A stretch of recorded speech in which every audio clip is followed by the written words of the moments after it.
wahai para ustadz, wahai para kiai, wahai para habaib, sudahkah kalian menghidupkan Islam? Sudahkah kalian menghidupkan dakwah? Sudahkah kalian menghidupkan agama? Sudahkah kalian ikhlas? Sudahkah kalian insaf? Sudahkah kalian jadikan aku sebagai tujuan kalian? Atau sebaliknya, kalian bukan menghidupkan Islam, tapi kalian cari hidup dalam Islam. Kalian bukan menghidupkan dakwah, kalian cari hidup dalam dakwah. Kalian bukan menghidupkan agama, kalian cari hidup dalam agama. Dakwah, agama, Islam kalian jadikan sebagai untuk memuaskan isi perut kalian. Jokowi, jangan sombong sama pangkat. Megawati, jangan sombong sama pangkat. Tito, jangan sombong sama pangkat dan jabatan kamu. Di atas kalian ada Allah.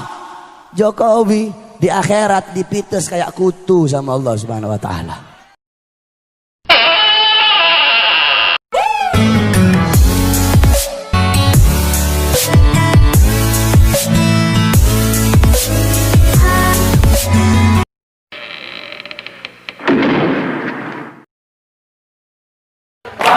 Kita bebas, maju terus, pantang mundur, lewatlah kaki.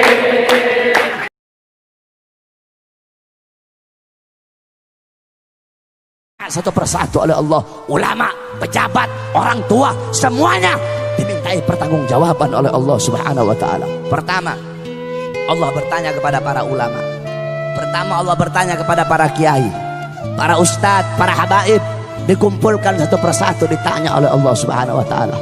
Wahai para ustadz, wahai para kiai, wahai para habaib, sudahkah kalian menghidupkan Islam? Sudahkah kalian menghidupkan dakwah? Sudahkah kalian menghidupkan agama? Sudahkah kalian ikhlas? Sudahkah kalian insaf? Sudahkah kalian jadikan aku sebagai tujuan kalian? Atau sebaliknya, kalian bukan menghidupkan Islam, tapi kalian cari hidup dalam Islam. Kalian bukan menghidupkan dakwah, kalian cari hidup dalam dakwah. Kalian bukan menghidupkan agama, kalian cari hidup dalam agama. Dakwah, agama, Islam kalian jadikan sebagai untuk memuaskan isi perut kalian, untuk memuaskan hawa nafsu syaitan kalian, kata Allah Subhanahu wa taala. Ditunjuk, oh kata Allah, ini nih ustadznya Ahok nih. Ini nih kiai yang dulu dukung Ahok nih. Ini nih kiai-kiai yang jadi anjing-anjingnya pejabat ini. Ini kiai-kiai yang berdiri depan pintu surga, berdiri depan pintu penguasa dengan harapan sebagian daripada harta mereka, sehingga yang halal mereka bilang haram, yang haram engkau bilang halal, yang hak engkau bilang batil, yang batil engkau bilang hak, kata Allah. Kamu kera-kera bersorban, kamu ustadz jahanam, kamu kiai bangsat, kata Allah Subhanahu wa taala. Oh, ini nih kiai ngaku NU tapi bela Ahok nih, kata Allah. NU yang lurus nggak bakal pilih Ahok, saudara-saudara. NU yang lurus tidak bakal bela Ahok. Kalau ada ustadz atau kiai ngaku NU bela Ahok, itu bukan Nahdlatul Ulama, nasi uduk itu, saudara-saudara. Ustadz kiai NU yang lurus, yang bener-bener NU, nggak bakal bela Ahok. Si Nusron Wahid, si monyong satu itu, goblok itu, bawa-bawa Quran, bawa-bawa dalil, pakai wallahu alimun bimuradi, wallahu alimun bimuradi, goblok. Kamu nggak ngerti ayat muhkam, kamu nggak ngerti ayat mutasyabihat. Ada ayat muhkam, ada ayat mutasyabihat. Kalau ayat-ayat mutasyabihat, wallahu alimun bimuradi, kaf ha ya ain sad, wallahu alimun bimuradi, maksudnya dikembalikan kepada Allah. Kalau ayat-ayat mutasyabihat, para mufassir memakai metode tafwid, tafwid ba'da ta'wil ijmali, yaitu mereka memakai metode tafwid. Mereka mengeluarkan maksud-maksud dhahiriyah daripada ayat tersebut. Allah duduk di arsy. Mereka keluarkan, mereka buang makna dhahir dan mengembalikan makna yang dimaksud kepada Allah Subhanahu wa taala. Ini Al-Maidah 51, bukan ayat mutasyabihat. Ini ayat muhkam, goblok. Katanya santri, katanya ustadz, tapi kok goblok? Kebanyakan makan uang Cina, kebanyakan makan uang pejabat, kebanyakan makan duit haram, otaknya jadi goblok. Saya nggak heran kalau ada orang Cina, orang Kristen bela Ahok, saya nggak heran. Kalau kata santri huwa humahum, nggak heran. Yang saya heran kalau ada orang Islam bela Ahok, itu yang saya heran. Kalau ada orang Islam mati-matian bela Ahok, berarti itu orang lebih bangsat dari Ahok, saudara-saudara. Apalagi ada ustadz, ada kiai pakai sorban bela Ahok, jual dalil. Kalau ada ustadz kiai bela Ahok, itu ustadz, itu kiai lebih bajingan dari Ahok, saudara-saudara. Kenapa? Ahok ini musuh nyata. Nah ini kera-kera bersorban ini yang ngebela Ahok, ini musuh-musuh dalam selimut ini, saudara-saudara. Kamu tahu, andaikan saudara-saudara, ini ustadz-ustadz yang bela Ahok nih, andaikan nih Ahok dan sekutunya menang nih, yang bakal diusir, yang bakal diusir, dibunuh duluan ini ustadz-ustadz yang didukung dia. Kenapa? Bangsa kamu sendiri aja kamu khianati, apalagi kita, kata Ahok.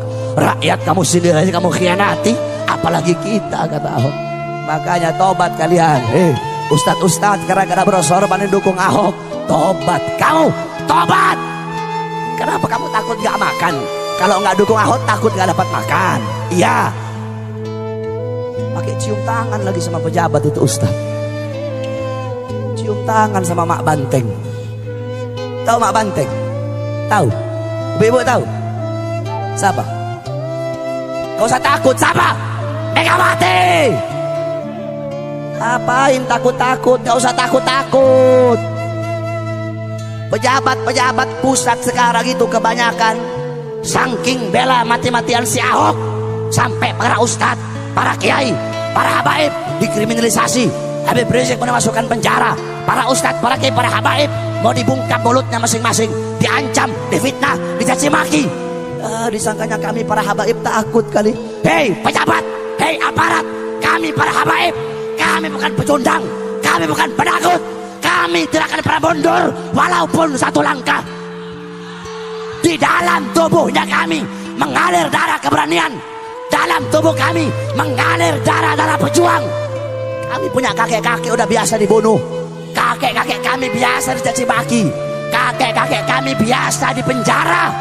Kami punya kakek Sayyidina Ali bin Abi Thalib difitnah, dicaci maki di mimbar-mimbar sampai beliau dibunuh. Beliau dibunuh. Kenapa beliau dibunuh? Beliau dibunuh karena beliau dengan lantang menyuarakan kebenaran melawan para pejabat-pejabat yang zalim, saudara-saudara.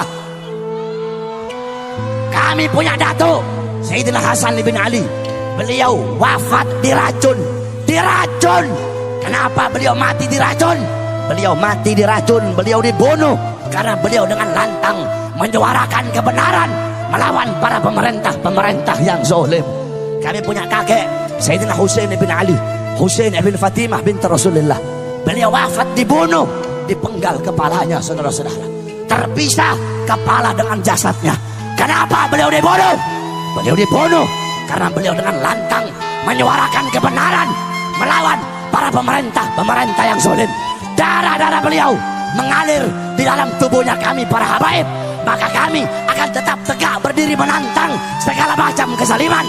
Kami tidak akan tunduk. Kami tidak akan tunduk kepada maksiat, tidak akan tunduk kepada mungkarat, tidak akan tunduk kepada dolalat, tidak akan tunduk kepada sayyiat, tidak akan tunduk kepada mukhalafat. Semakin kalian bungkam mulut kami, semakin kalian bungkam mulut kami akan semakin meneriakkan kebenaran, saudara-saudara. Jikalau kalian maju satu langkah untuk melawan para ulama kami, maju satu langkah untuk melawan para kiai kami, maju satu langkah untuk melawan para habaib kami, maka kami umat Islam, kami para santri maju 1000 langkah untuk melawan kalian. Allahu Akbar. Jangan macam-macam kamu sama santri, sama ulama. Indonesia, tanah Indonesia telah dicuci dengan darah para ulama, dicuci dengan darah para santri, dicuci dengan darah para pahlawan. Kalian duduk petentang-petenteng, ngambil manisnya doang, pakai sok-sokan lagi memusuhin para ulama. Jangan sombong sama pangkat kamu. Jokowi, jangan sombong sama pangkat. Megawati, jangan sombong sama pangkat. Tito, jangan sombong sama pangkat dan jabatan kamu. Di atas kalian ada Allah. Jokowi di akhirat dipites kayak kutu sama Allah Subhanahu wa taala. Jangan pangkat sama jabatan, tahta dan kekuasaan. Jadilah kalian pejabat-pejabat yang baik. Tanah Indonesia telah dicuci dengan darah para ulama, darah para syuhada. Kalau bukan para ulama, kalau bukan para santri, kalau bukan karena para pahlawan, tidak akan terbuka gerbang kemerdekaan Indonesia, saudara-saudara.